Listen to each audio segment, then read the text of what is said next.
No, your ears are not playing tricks on you. This is not your regular host, Angela Denise Davis. Yes, I'm a synthetic voice named Kate. I live on Angela's computer. Angela is legally blind and there is a lot of assistive technology that she uses. I am part of her tech posse. Today, I am serving as the host for the ZAMI NOBLA Podcast. Angela and I thought this would be a great way for you to know a little more about her. Please enjoy this episode and keep your ears tuned to our podcast. Here we go. Welcome to the ZAMI NOBLA National Organization of Black Lesbians on Aging podcast. We are your sound source for Black lesbian herstory. I'm your host, Angela Denise Davis. My name is Angela Denise Davis. I'm an artist, an ordained minister, a writer, a public speaker, and someone who is interested in bringing different groups of people together for conversation along the fence line of various differences. Why did you create this podcast? I have been interested in radio and audio for a very long time, ever since I was a little kid. And at night, my sisters and I would listen to radio dramas with the little FM AM transistor radio underneath our pillow at night. And our mother couldn't hear it. And it was just a world of adventure and information. And it spoke to me. I remember growing up in Wichita, Kansas, and the college radio station for Wichita State University was KMUW. I remember listening to KMUW and the different radio stations in Wichita and being fascinated with the power of sound and voice. And I never let go of that. So when I thought about what I wanted to do next vocationally in terms of what I felt I was being called to in the world, the work I was being called to, I thought about my joy for audio and radio. And I've always been interested in podcasting. Over the past 10 years, thought it was something that I wanted to get involved with. But at the time, it just seemed like it required too much technology and too much time, and I didn't have that then. What changed to make you reconsider getting into podcasting? 15 years ago, I had a profound loss of vision. And with that loss of vision came a new direction for my life. I decided that it was important for me to pursue the things that were a part of my wheelhouse and things that I found exciting and brought me a great deal of career pleasure. So when I had a shift in my career at the end of last year, I spent some time discerning what it was that I wanted to do. And ultimately, I saw that podcasting combined a lot of the things that interest me. Those things included writing, production, graphic design, audio, and public speaking. It was kind of like my passion for printmaking in college that combines paint, ink, drawing, cutting into the wood or the linoleum block, sculpture, and production. I found that these two things, printmaking and podcasting, both really gave me opportunities to see how I like to group my skills and my skill set. It just seemed natural that I would explore this, particularly at a time when we understand that there is a need for more diversity in podcasting. What type of diversity do you bring to the field? Well, I sometimes tease people and say that I'm a real colored woman. I use a white cane. I'm a Black woman and I live in a rainbow community. As a blind Black lesbian, I fully understand that my vantage point is quite different from other people. So, of course, all of that is going to be a part of how I create podcast and the type of guests we bring on and the type of information we share. I understand that there's just not a lot of content out there that's really geared and directed towards older Black lesbians. So this was an opportunity for me to bring all of my intersections to this type of work to make a difference and to make sure that when people look back on us 10 years, 20 years, 30, 50, 100 years from now, they will see the work that we've been doing as Black lesbians. Tell me a little about your background. I grew up in Wichita, Kansas, and I remember feeling like a different kid. Not understanding exactly what that difference meant, but knowing that I was different from the other kids in my high school. And it was a very kind of lonely, typical I think, growth period for a young girl who was not aware of the fact that she was a lesbian. And so I had to really wrestle through those years. At the same time, I realized that I had a call to ministry and having to, discern, what that meant for me as a young woman, understanding that I was a lesbian, probably, but not really sure of that. And it took me 10 years from the time I was in college to the time I had finished divinity school to really understand, this is what this difference is. You're a lesbian. And with that difference came an understanding that not only are you a lesbian, but that you are fearfully and wonderfully made. That my soul knew well. It was a process. And once I was able to make that leap, I never questioned my core again. I knew that I was here and placed in this time and space to do the work that only Angela Denise Davis could do. And that's a journey with a much longer story, but that's kind of basically it. How did you become blind? I think that a lot of times people, when they encounter people with disabilities, they want to know about the origin of the disability. It is inappropriate for someone just to come up and ask a stranger about his or her disabilities. I tend to make that a teaching moment because I understand that most people don't have opportunities to really encounter and talk to people with disabilities. So if I'm feeling like it's a good day, I will have a conversation with someone. But the gist of the story is that 15 years ago, I went to Namibia and spent 2 weeks there as part of a teaching team when I was working at Vanderbilt University Divinity School. I was the admissions director.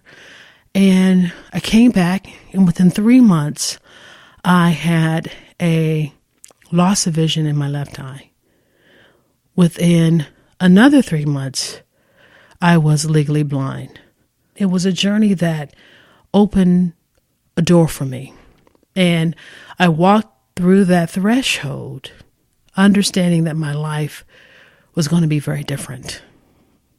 And a lot of people talk about how a disability or a chronic health issue or something that shifts one's life is a blessing or can be a blessing. And for me, I say the same thing, because what blindness has really allowed me to do is to really distill the essence of who I am in terms of my emotional self, my spiritual self, my sexual self, in all the ways that I could be in the world. In a sense, it helped me see clearly who I was and the work I was called to do. So I see it as a blessing and not a burden. What is a burden, though, is the way in which society treats people with disabilities. So I tend to do more teaching on the bus, on the train, in the store, because I realize that that's how the difference is made, even though sometimes I regret having to be the teacher for the day. Why is this podcast important? This podcast is important because as I looked at the directory of podcasts on iTunes and on Google Play and Stitcher and every other place you could find podcast listed in a directory, I didn't see me. I didn't see opportunities for older Black women who are lesbians to have a space for a conversation. I didn't see a space for older Black women. I didn't see a space for older women. And so partnering with ZAMI NOBLA, when I brought this to the board, and they were very receptive about it, was a real joy. Because I think that the work that we're going to do, and we are doing, is making a difference in how we are perceived in the world. The writer Audre Lorde talked about the importance of keeping all of our identities afloat. And so for me, that means when I walk into a room, the blind me, the Black me, the lesbian me, the woman me has to come forward And if any one of those parts are submerged, then I'm not totally authentic in that space. And so I feel like this is a space where we can talk about authentically the different ways we show up in the world as Black lesbians 40 and older. What themes do you plan to explore? We are planning to explore many different things. We have personality profiles. We have information on financial planning. We have conversations about sex and being older. We have career tips. We have a lesbian couple here in Atlanta. They've been together for over 50 years. And from time to time, we have recorded them and done videotape of them. But we want to do something that's more archival. We want to do something that's more archival. So this gives us an opportunity to record stories of lesbians, Black lesbians here in Atlanta, as well as to record stories of women all across the country as we are doing remote interviews and really seizing opportunities to create a collage of the Black lesbian experience here in our country and even abroad.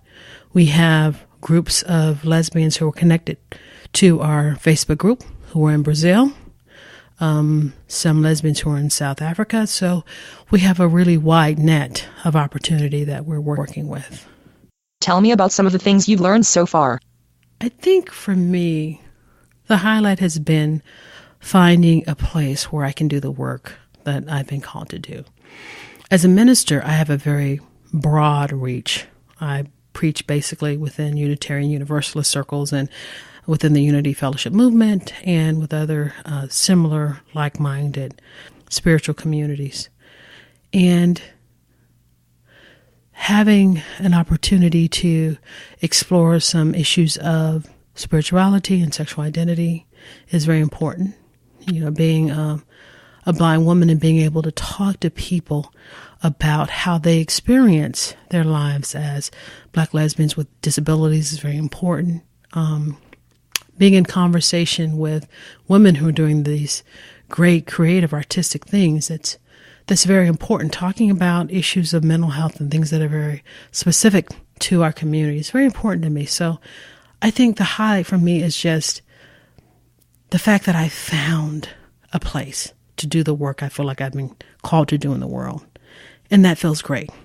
It's not necessarily easy work because I am the creator and the producer. I do all the editing and all that stuff and the hosting of the podcast. But it's great work. And in time, as we build our audience and get more funding and support, we can develop a team of people who can be a part of this process. But right now, we're kind of limited in that aspect, but know that one day we're going to be able to do that. What is the one thing you want to tell Black lesbians about Black lesbian her story? I think I want people to know just how important it is to take pictures, to write articles, to write letters, to record conversation. I believe that writing and producing imagery and all this stuff, these are receipts of our existence.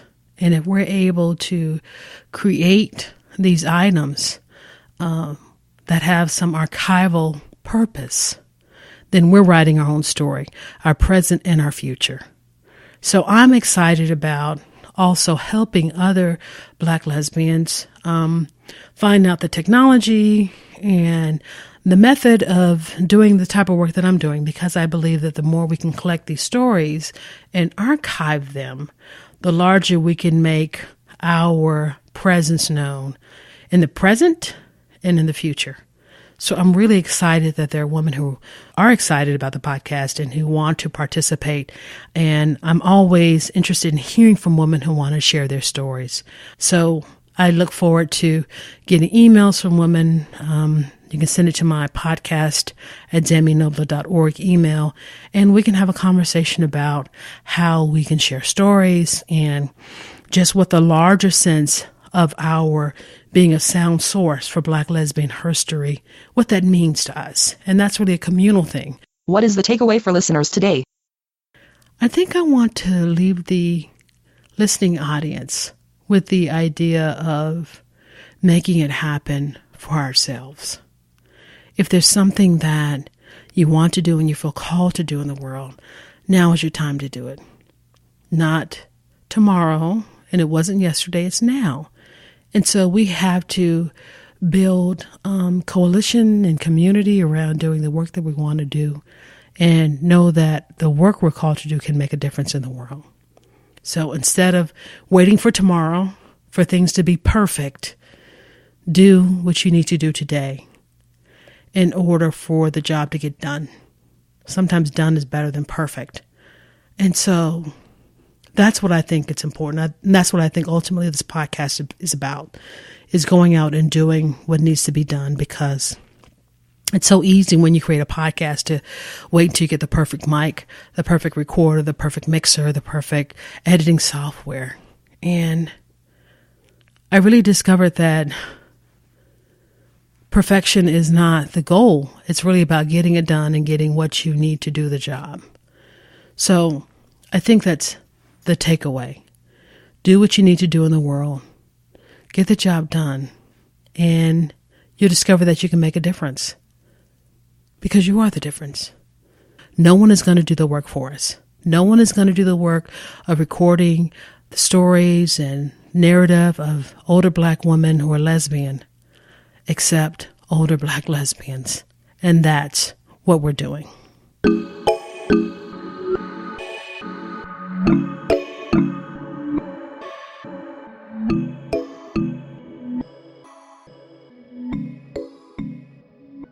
I think Angela is going to take over now. I'm dropping the mic. Thanks for listening. If you would like to contact us with comments or feedback, feel free to email me at podcast@zaminobla.org. You can also visit our Facebook page to stay informed about current events and upcoming episodes. Again, this is Angela Denise Davis, your host. Thanks for listening.